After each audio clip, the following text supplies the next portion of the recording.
Habíamos visto cómo terminada la fase militar de la intervención de la Confederación Norteamericana y Británica en Irak, quedan una cantidad de interrogantes. Primero, no aparece Saddam Hussein y ahora ya vamos en la modalidad del oeste, en donde se busca vivo o muerto como se buscaban los forajidos en la época de los sheriffs, y esto da, digamos, poca claridad respecto de la operación de desarticulación del régimen que implicaba tomar preso a Saddam Hussein. No aparecen las armas químicas. Esto para los Estados Unidos no es problemático, pero para Inglaterra sí. Los ingleses tienen unos debates muy grandes porque al no aparecer las armas químicas no queda claro para qué se hizo el ataque si las armas de destrucción masiva no se encontraron.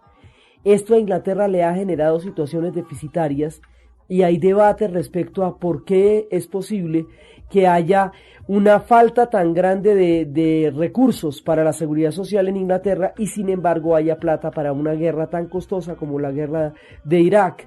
Y lo mismo que haya huecos en Londres como si fuera, digamos, cualquiera de nuestras ciudades, cuando esa es una de las ciudades bandera que ellos tienen, cuando mientras tanto hay guerras en Irak. Entonces hay cuestionamientos muy profundos en la Gran Bretaña acerca de haber inflado la información sobre la peligrosidad del régimen deliberadamente para justificar el ataque y de haber comprometido a Inglaterra en un esfuerzo económico gigantesco cuyos resultados no son claros y cuyas causas parecen no serlo tampoco. Esto está generando profundos debates en la Gran Bretaña, que además se tuvo que enfrentar a la Unión Europea para poder respaldar esta intervención. Desde el punto de vista norteamericano no pueden presentar los resultados en la medida en que lo habían pensado. Entonces, todavía no hay una manera de encontrar cómo manejar la nueva situación iraquí. La situación humanitaria todavía sigue siendo muy complicada y todavía hay una situación fuera de control. Cada vez aparecen más y más soldados muertos y hay digamos, como un repudio de la población. Sostener un ejército de ocupación es costosísimo porque compromete una cantidad de recursos y los Estados Unidos en este momento están en recesión. Entonces, para ellos, cada día que se mantengan las tropas de ocupación en Irak es un día más de costos altísimos. La recuperación del petróleo iraquí, que pensaban que se podía hacer rápidamente, no puede hacerse tan rápidamente porque después de 12 años de embargo y de la cantidad de guerras que han tenido, la infraestructura petrolera estaba devastada y eso no se puede recuperar así nomás. Y una vez que se recupere, ¿cómo se van a manejar esos recursos? Tratar de implantar instituciones que en Europa y en Estados Unidos tienen toda una trayectoria histórica, una razón de ser, una construcción como proyectos y como sociedades, en pueblos tan distintos, con orígenes tan diferentes como los que tienen los pueblos del Medio Oriente, es como un trasplante de una historia a otra, donde una cosa no tiene que ver con la otra. Entonces, estas instituciones democráticas que los norteamericanos han construido funcionan en Norteamérica, pero en Irak es otro tipo de composición. Allá la mayoría son chiitas. Los chiitas son fundamentalmente teocráticos. Estados Unidos rechaza un régimen teocrático, pero la teocracia sería la voluntad de la mayoría, si la mayoría son chiitas.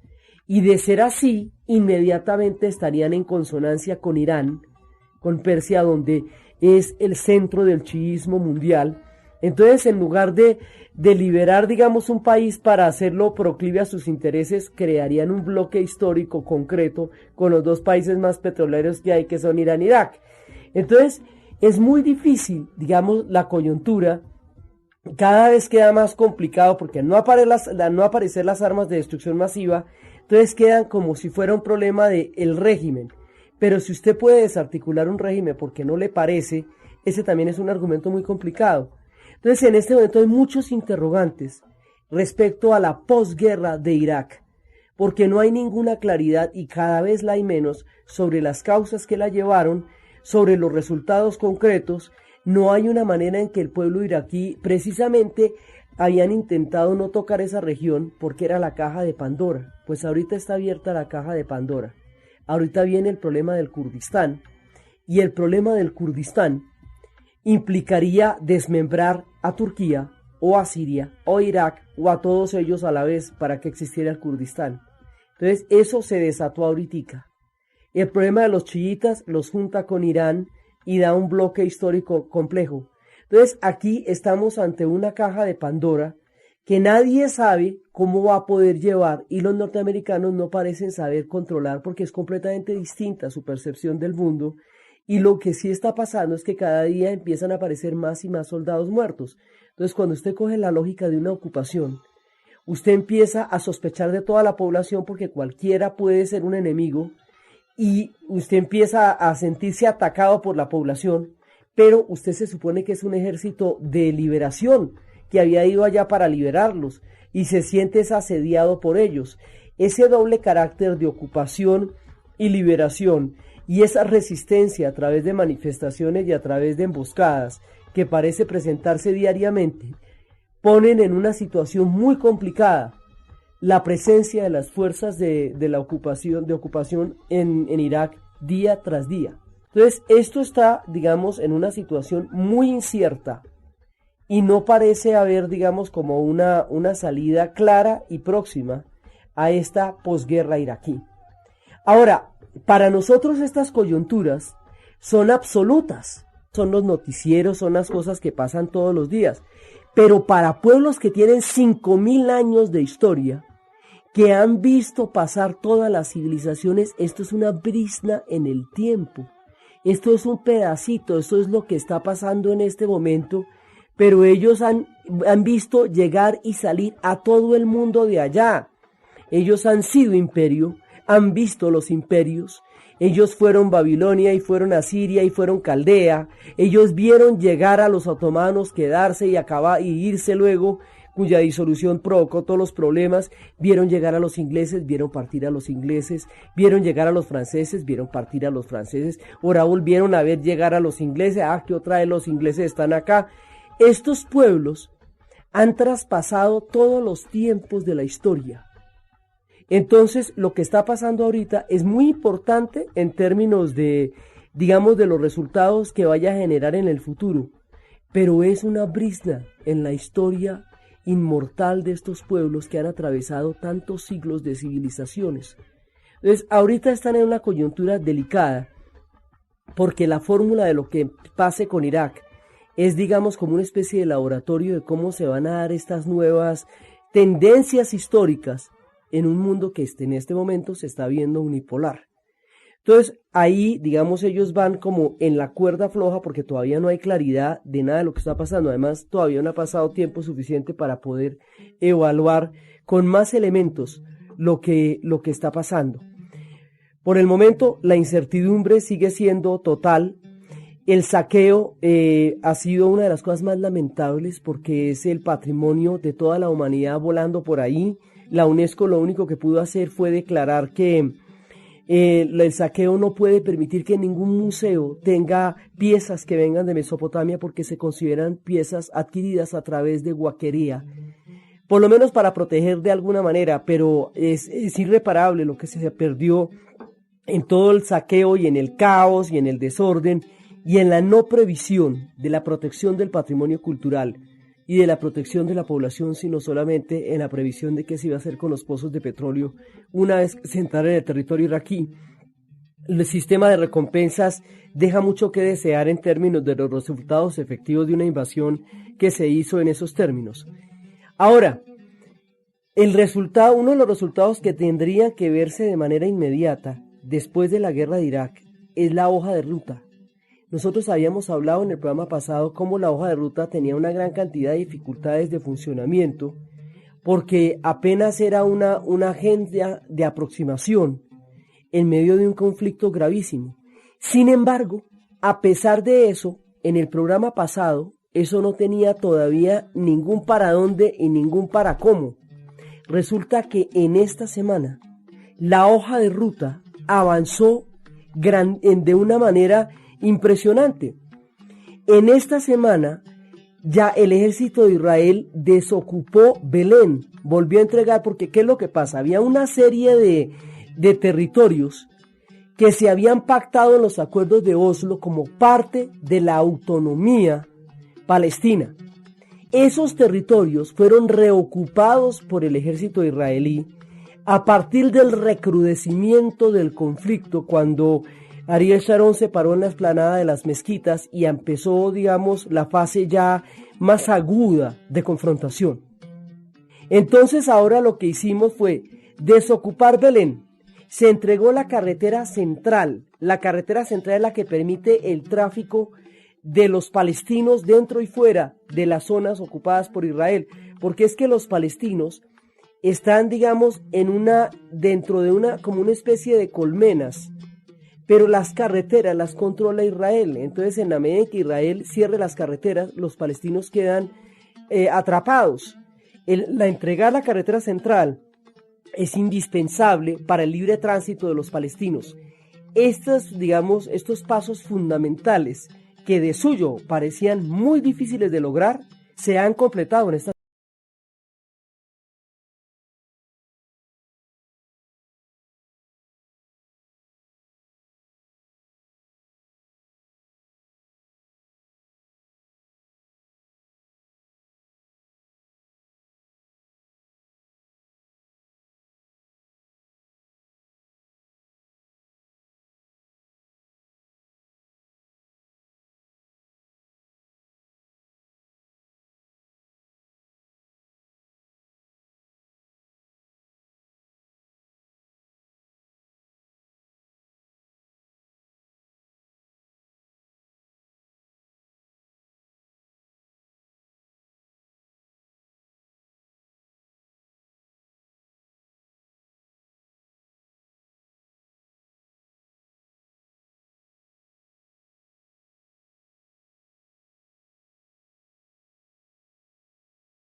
La hoja de ruta se hace sobre la posguerra iraquí, digamos, como una manera de mostrar resultados también en la política del Medio Oriente, y como una forma de mostrar que efectivamente se pueden cambiar cosas o se deben transformar cosas allá.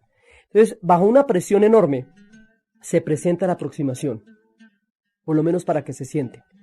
Ya con el despeje de la ciudad de Belén, con el despeje de la carretera, con la promesa de empréstitos para reconstrucción de Palestina, porque hay una gran cantidad de territorio palestino destruido por todas las retroexcavadoras y la política, digamos, de destrucción de viviendas que Israel ha tenido contra Palestina a lo largo de toda esta época de confrontación, porque como se daba esa retaliación entre, por un lado, la bomba en los buses, y por el otro lado se contestaba con el misil en las calles y con la destrucción de viviendas y las aplanadoras pasando por encima de los barrios. Entre una y otra cosa, Palestina está prácticamente destruida, su economía está afectada. Entonces, ahorita se está hablando ya de empréstitos para reconstruir Palestina de la situación tan terrible en la que se encuentra en este momento. Ahora, aquí todavía no tocamos problemas de fondo, es decir, no tocamos el retorno de los palestinos, 3,5 millones de palestinos que están en el exilio y que al retornar crearían, digamos, una muy compleja situación demográfica, pero que tienen derecho a esa tierra porque esa tierra es de ellos también. Y en la misma medida en que la utopía del Estado de Israel contemplaría el que habría una tierra para todos los judíos a donde ellos pudieran llegar, los palestinos tienen derecho a esa tierra también. Entonces, el retorno es uno de los puntos, eso no se ha tratado.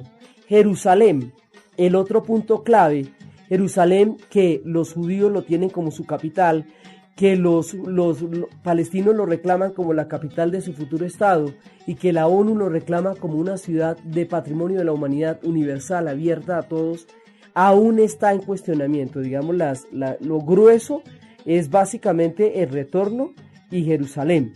Hasta allá no hemos llegado, Pero estamos en una situación como la de Oslo, es decir, estamos en el momento en que estaban antes de la reinvasión de los territorios, y esos avances se lograron en solo una semana, cuando en los últimos 2 años no se había avanzado absolutamente nada. Entonces la hoja de ruta cogió esta semana una dinámica y una aceleración en el proceso que no parecía previsible cuando empezamos a hablar de ella la semana pasada, en la cual las cosas no tenían una perspectiva inmediata, y en este momento la están teniendo. Entonces, aparentemente está empezando como a fabricarse las condiciones de una salida, y ya los mismos que torpearon en el otro momento los acuerdos y que en otro momento crearon las provocaciones, están hablando hoy de paz, están hablando hoy de aceptación de los términos de los acuerdos, y están hablando de conciliación. Esos términos no se habían vuelto a usar. Ya están contemplando treguas de parte de fracciones del Hamas, de los grupos del Hamas, que están empezando a contemplar la posibilidad de una tregua. Entonces, digamos, se han desbloqueado factores muy importantes. Todavía faltan cosas de gran envergadura, pero están empezando a aparecer salidas en una situación que no tenía ninguna hasta hace muy poquito, y llevaba alrededor de 2 o 3 años de estancamiento, de confrontación y de agudización del conflicto. Entonces, digamos, esa es una parte importantísima. Lo mismo, ellos tienen un conflicto tan largo que esta es esta fase del conflicto, porque pues para ellos han pasado los últimos 48 años en guerra a partir de esto, y están de nuevo en un camino que los acerque a una posibilidad de convivencia. Y eso siempre es una esperanza, y eso siempre es muy importante, porque la lógica del exterminio, de irse los dos pueblos a pique, exacerbando el odio hasta las últimas consecuencias, es una de las dinámicas más destructivas y más estériles que los pueblos puedan enfrentar en los terribles y diversos y turbulentos caminos de la historia. Entonces la hoja de ruta va saliendo adelante poco a poco, pero va saliendo adelante a pesar de las grandísimas dificultades con las que se inició. Los demás países del Medio Oriente están intentando cada uno ver cómo se reacomoda dentro de las nuevas circunstancias. Irán en este momento enfrenta una profunda reforma interior. Irán tiene un problema gravísimo en la medida en que Khatami subió como reformador, subió por la revolución de los blue jeans, subió para dar una conciliación entre Oriente y Occidente. Y ahora resulta que, por un lado, toda la ortodoxia, digamos, el ala más conservadora de los chiitas, de la iglesia, de los clérigos chiitas, se opone a toda reforma. A este le pasa lo que le pasa a los reformadores. Los reformadores resultan demasiado tibios para los cambios por los cuales se les llevó al poder. Entonces, de esta manera, desde el punto de vista de la reforma, sienten que Khatami se ha quedado muy corto en reformar y modernizar en términos de, digamos, de conciliar lo que es Irán con el mundo, con el resto del mundo. Desde el punto de vista de los ayatolas, es un tipo que ha generado procesos de modernización demasiado fuertes. Entonces, hay una profunda división al interior de Irán en el asunto de las reformas, por un lado. Por el otro lado, Irán irradia el mundo chiita de Irak, porque los iraquíes son en su mayoría chiitas, porque las ciudades sagradas quedan en Irak, y porque es desde Teherán, desde donde la fe se imparte y los lineamientos históricos se imparten. Eso los pone en la mira de los Estados Unidos, en la medida en que ellos están tratando de impedir la subida de un régimen chiita, pero los chiitas son la mayoría del pueblo iraquí, y si se han de escuchar sus voces, tiene que haber una respuesta acerca del significado y el peso del chiismo, distinta del hecho de que no son instituciones occidentales, porque ellos no tienen por qué ser occidentales, no tienen la obligación de serlo, y el viejo dilema entre la modernidad y la tradición se pone una vez más de manifiesto en estas coyunturas. Porque si usted se tiene que esperar hasta que ellos tengan instituciones democráticas para poderse ir de ahí, y en la medida en que no las tengan, usted todavía no se puede ir de ahí, puede que no las tengan nunca, porque puede que ni siquiera las necesiten, porque ellos toda la vida han tenido otra forma de gobernarse y llevan 5.000 años existiendo. Entonces, en un momento dado, cuando se hace una imposición sobre un modelo histórico o se desconoce una tradición demasiado arraigada, se pueden meter en dinámicas muy difíciles de manejar. El chiismo es mayoritario, es muy importante, es parte de de toda la irradiación religiosa de ellos, y no se puede desconocer por decir que no es occidental y por decir que no es democrático. Ellos no tienen por qué ser occidentales, ellos no lo son y no han aspirado a serlo. Entonces Irán se ve de nuevo en la coyuntura. Ahora, Irán, Irak juntos, en este momento en que el destino los vuelve a acercar, en total tendrán una producción de petróleo gigantesca, donde llegará a establecerse una alianza entre los dos, porque Irán produce 6 millones de barriles de petróleo diarios y la producción iraquí todavía no se ha calculado cuánto podría ser a pleno vapor. Entonces, el petróleo sigue siendo el gran interrogante y la razón por la cual están las fuerzas de ocupación allá en este momento.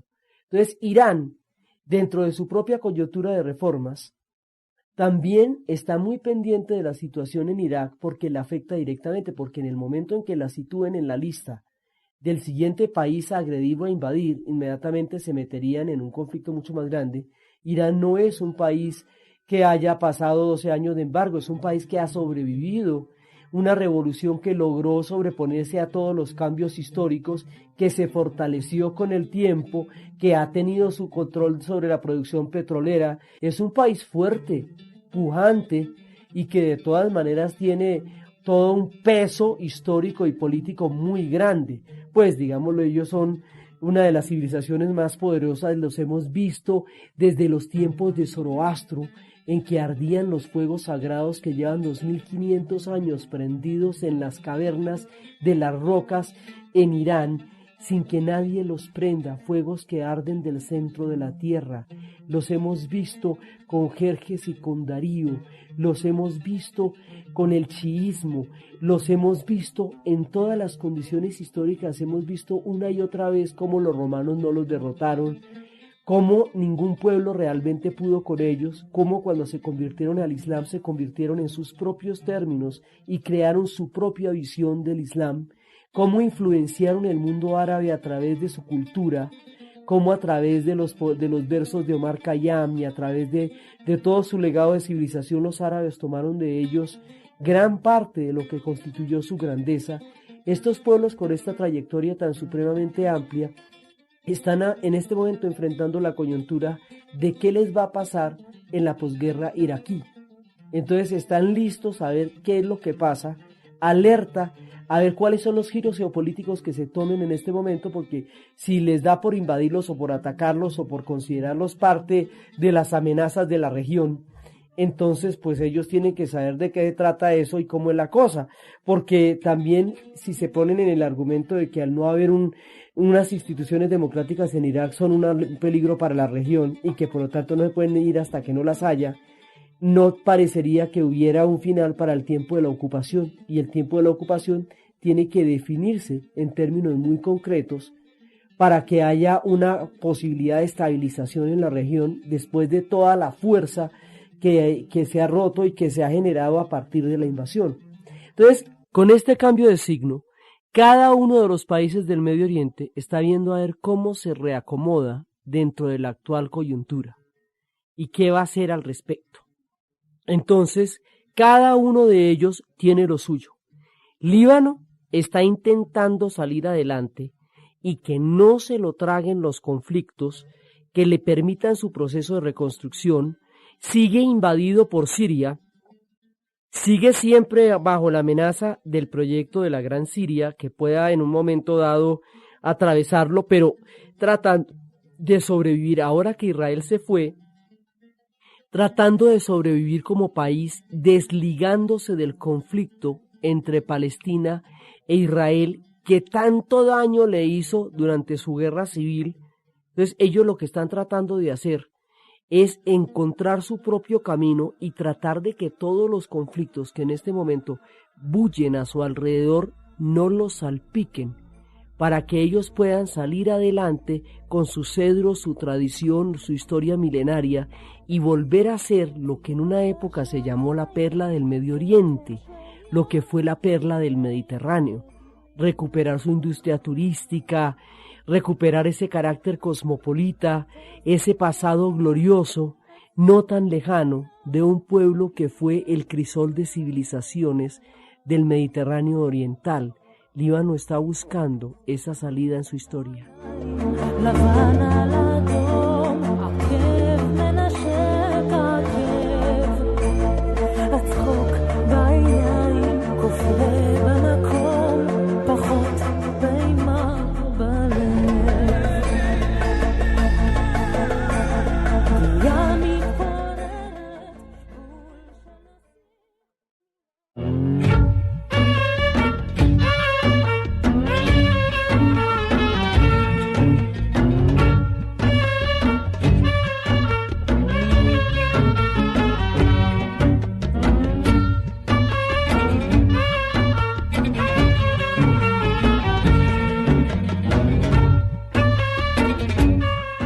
Al igual que el Líbano, Jordania también tiene una situación muy delicada, porque los palestinos son hashemitas igual que los jordanos.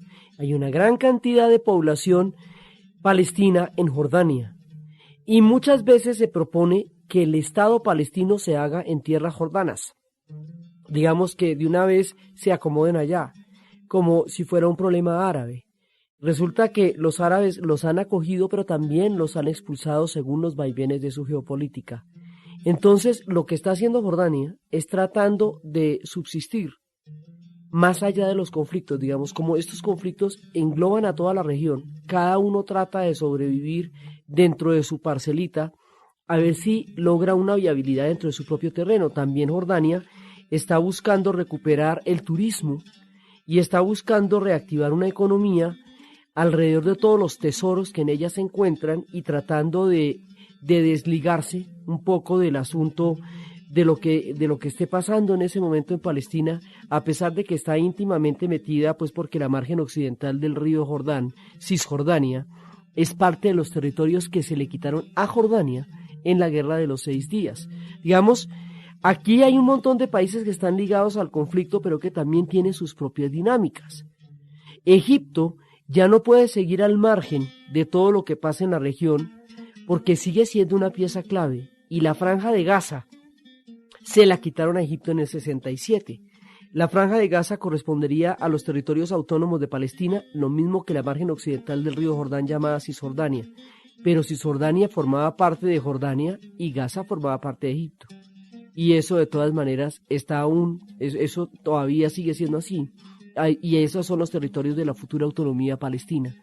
Por el otro lado, pues Egipto ya tiene que tener, digamos, como una posición cada vez más clara porque Egipto ha significado todo. Egipto significó, por un lado, la más antigua de las civilizaciones y la más perdurable. Por otro lado, los tiempos fundamentales del Islam. Por otro lado, uno de los hitos más importantes del panarabismo, y el proyecto de Nasser se convirtió en la concreción más alta del proyecto del panarabismo. También fueron ellos quienes renunciaron al panarabismo y quienes empezaron los acuerdos de Camp David, que empiezan a desbloquear, a dar por lo menos una salida a la paz en el Medio Oriente. Entonces, Egipto es demasiado importante y simboliza demasiadas cosas para que no tenga una palabra mucho más clara en esta coyuntura que se está dando en este momento. Entonces ellos están mirando cómo va la baraja, pero ellos están metidos en el corazón de todo lo que pase, porque además son los representantes de todas las diferentes tendencias históricas que se han venido dando en la zona. Siria, que es otro papel fundamental. Siria ha sido fundamental pues desde todos los tiempos. Siria ha sido primero el proyecto de la Gran Siria, que es como, digamos, el implante original. Después del proyecto de la Gran Siria, Siria fue, durante el tiempo del Islam, pues en tiempo de los omeyas, Damasco era el centro del mundo de la dinastía de los omeyas, y entonces desde ahí ellos fueron los que organizaron el Islam cuando se murió el profeta, los que van a continuar y van a organizar y a montar el Islam después de la muerte de Mahoma, pues son los sirios, porque son los omeyas y lo hacen desde Damasco. Posteriormente lo harían los iraquíes desde Bagdad, pero en principio son los omeyas y ellos son los que van a sentar las bases del Islam. Los abasides le darán su esplendor, los omeyas le dieron su concreción histórica y esos son los sirios. Los sirios también son los inventores del panarabismo. Esa doctrina es siria. Va a tener su alcance máximo en Egipto, pero esa doctrina es siria y desde allá surgió. Siria, durante la Guerra Fría, siempre estuvo aliado con la Unión Soviética y fue uno de los más beligerantes enemigos de Israel durante los tiempos de las guerras. Ahora, cuando a Siria se la pone en la mira de un posible estado terrorista, se le pone en pie, en guardia, respecto de cómo van a continuar las dinámicas de la presencia de Occidente en la región. Porque si la siguiente vez ya es para invadir a Siria, pues ellos tienen que saber qué es lo que está pasando ahí, para dónde van las cosas. Entonces Siria está, digamos, como en pie está pendiente de todo, porque ella puede ser la siguiente si estas lógicas continúan de la manera como se han venido presentando, y entonces se le acusa o de darle refugio a Hussein, o de darle refugio a los terroristas, o de, digamos, cualquiera de las implicaciones que la coordenada de la lucha antiterrorista pueda tener sobre Siria. Es algo sobre lo cual ellos están profundamente atentos, porque eso en cualquier momento puede dar un viraje que se venga contra ellos. Entonces Siria está mirando cómo es la cosa. A Siria le deben los Altos del Golán, que se los quitaron en la guerra del 67, y Siria debe la mitad del Líbano, que la tiene invadida y no se ha quitado de ahí. Entonces, pues aquí unas y otras están en veremos, digamos, porque una de las condiciones, Siria tendría que abandonar en algún momento Líbano si quiere una negociación seria con los Altos del Golán en un momento dado. Pero como Siria sostiene que la Gran Siria era el proyecto original, y en el proyecto original Líbano no existe, entonces Siria de todas maneras tiene muchísimas cosas que jugar y está en una situación delicadísima, en la medida en que la coordenada de la lucha antiterrorista en un momento dado la puede hacer ver en el centro de la jugada. Arabia Saudita, el más incómodo de los aliados de los Estados Unidos, tiene una posición muy difícil de mantener. Tiene todo el petróleo del mundo, ha surtido el petróleo a los Estados Unidos durante décadas, ha sido su principal aliado, pero también es la fuente original de sus principales enemigos ideológicos. En la medida en que es de allí de donde se originó el Al-Qaeda, en la medida en que es de allí de donde surgió Osama Bin Laden, en la medida en que los atentados se continúan en este momento en Arabia Saudita, se vuelve un aliado sumamente incómodo, porque siempre ha sido incondicional de Norteamérica, pero tiene grupos por dentro cuya fuerza nadie puede medir con claridad. Pero en todo caso, los últimos atentados que se hicieron no se pudieron haber hecho sin que se contara con un apoyo importante de parte del régimen. Ahora, el argumento de un régimen oprobioso, el régimen de Arabia Saudita es un régimen absoluto, es un régimen a la fuerza. La situación de la mujer en Arabia Saudita es absolutamente degradante, solamente que tienen muchísimo dinero, entonces están en jaulas de oro. El argumento de que un régimen oprime a un pueblo se podría cumplir en Arabia Saudita con todo rigor. Ese argumento de que los regímenes oprimen a los pueblos y que por eso hay que tumbarlos, en rigor se podría aplicar exactamente lo mismo en Arabia Saudita. Y al haber comprometido el territorio saudí durante la guerra del Golfo Pérsico, pues desataron estas profundas tendencias que se deslindaron del origen sunita, que era lo que los árabes sauditas habían hecho, era fortalecer las extremas del sunismo para enfrentarlos a la revolución chiita iraní. Esas extremas del sunismo se les fueron de las manos después de que en tierras del profeta estuvieron las tropas norteamericanas. Ahí ya no pudieron controlar eso y esas extremas ya cogieron un carácter mucho más internacional, menos local, y en esa medida se deslindaron de Arabia Saudita y no las pueden controlar. Ellos no las pueden controlar y son el origen y sin embargo son los más grandes aliados de los Estados Unidos. Entonces Estados Unidos busca un aliado con una igual cantidad de petróleo, menos difícil de manejar de lo que en este momento sea Arabia Saudita. La guerra del Golfo Pérsico la financiaron entre los saudíes y los Emiratos Árabes del Golfo. Esta se supone que la va a financiar el petróleo iraquí, pero para que eso suceda tienen que poder apoderarse de él, comercializarlo, venderlo y hacerlo fluir para que puedan recuperar todo el gasto que significó esa invasión. Entonces, en este momento, Arabia Saudita está en una posición muy difícil entre sus fuerzas internas más profundas y su situación estratégica como aliada de los Estados Unidos en la región.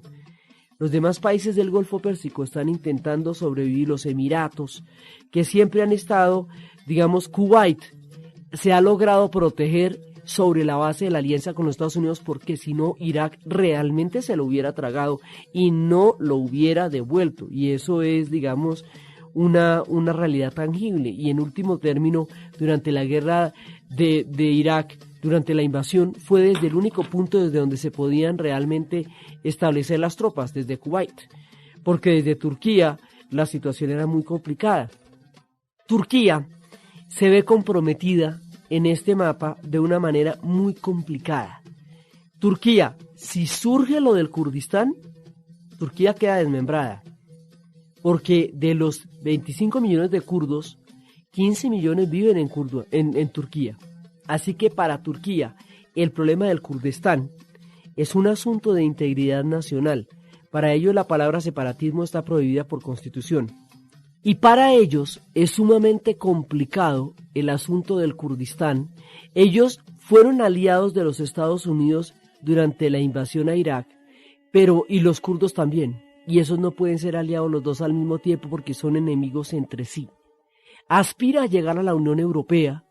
La Unión Europea no la quiere dentro de sí, pero ella es el punto definitivo. Nadie puede ir o venir de Oriente ni de Occidente sin pasar por Turquía. Turquía, con su carácter euroasiático, está siempre en el corazón de todas las diferentes tendencias que pasan en el Medio Oriente, porque ella es precisamente el punto en donde se intersectan esas tierras. Entonces Turquía, entre su aspiración a la Unión Europea, entre su profunda raíz islámica, entre los conflictos que tiene con los kurdos, entre las alianzas con los Estados Unidos, Turquía responde a un montón de fuerzas a la vez que la hacen bastante impredecible a la hora de las alianzas.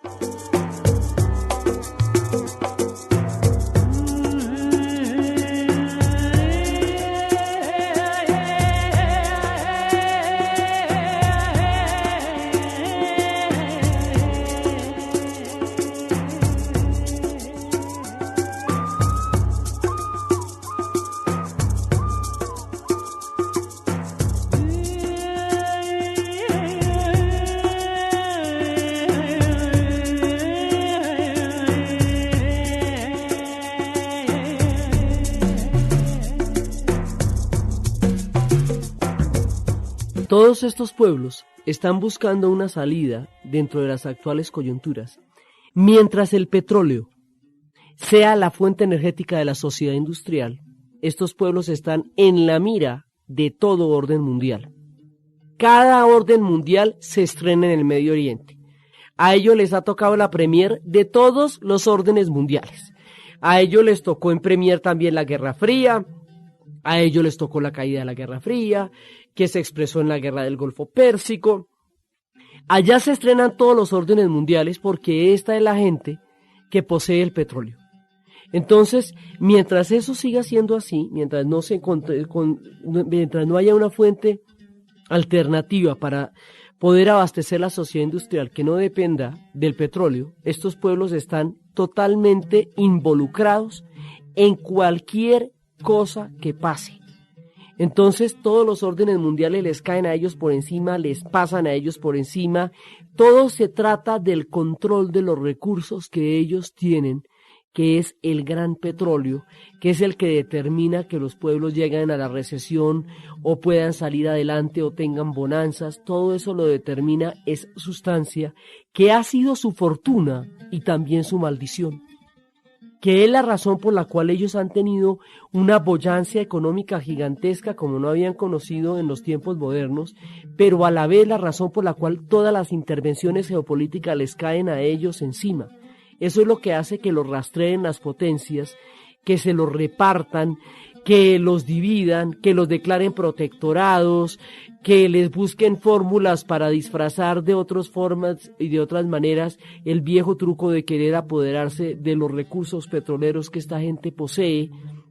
Así que ellos lo que tratan es de sobrevivir en una coyuntura tan difícil como la que significa estar en el centro de 3 continentes y poseer el recurso que abastece al mundo de energía. Entonces ellos en esta época tratan de sobrevivir a eso, y toda la época de la modernidad han estado marcados por el petróleo. En otra época estaban marcados por la geopolítica cuando eran la ruta de los británicos hacia la India, pero ahora están marcados por el petróleo y eso va a determinar cuáles son sus relaciones, sus alianzas y los tipos de invasiones que tengan.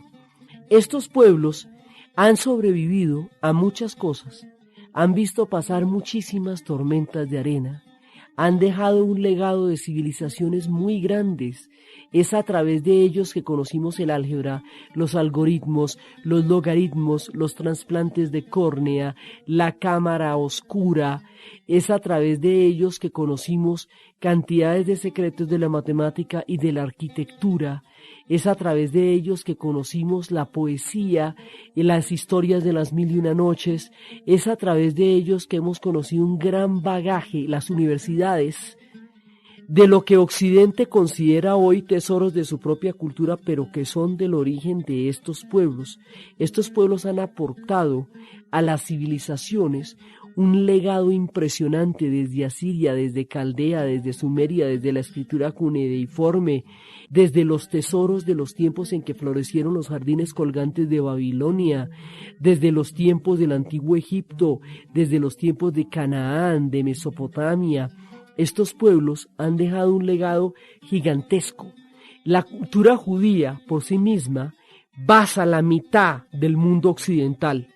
Ella ha aportado pensadores de una talla gigantesca y ha aportado pensadores que han transformado el curso de los acontecimientos y la historia del pensamiento de la humanidad.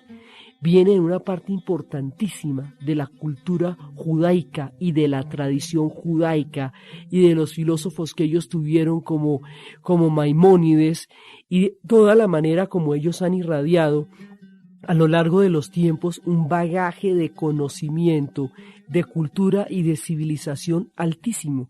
Estos pueblos que hoy atraviesan conflictos tan complejos y que están en la mira de los órdenes mundiales, son los herederos de las civilizaciones más elaboradas y más refinadas que hayamos conocido durante mucho tiempo. Entonces, ahora que enfrentan tantos conflictos, es importante no perder de vista su grandeza. Habíamos dicho al comienzo de la serie que cuando los pueblos atravesaban conflictos demasiado grandes, solía vérseles solamente en sus conflictos, solía vérseles solamente en la noticia y en lo que atraía la atención mundial por el grado de efervescencia y de explosividad que tenía, y se perdía de vista la grandeza de estas civilizaciones. Por eso, en este momento es importante, más allá de la coyuntura, del momento presente, de la brizna de tiempo, que significa lo que en este momento es noticia, no perder de vista la grandeza, la magnificencia, el poderío de pueblos que han inventado mundos enteros, civilizaciones magníficas, monumentos esplendorosos, pensadores de grandes tallas, catedrales de pensamiento y grandes monumentos de la arquitectura. Desde los persas, estos pueblos son los legados de las más profundas civilizaciones y deben verse siempre a través del crisol de la grandeza, por profundos y grandes que sean sus conflictos.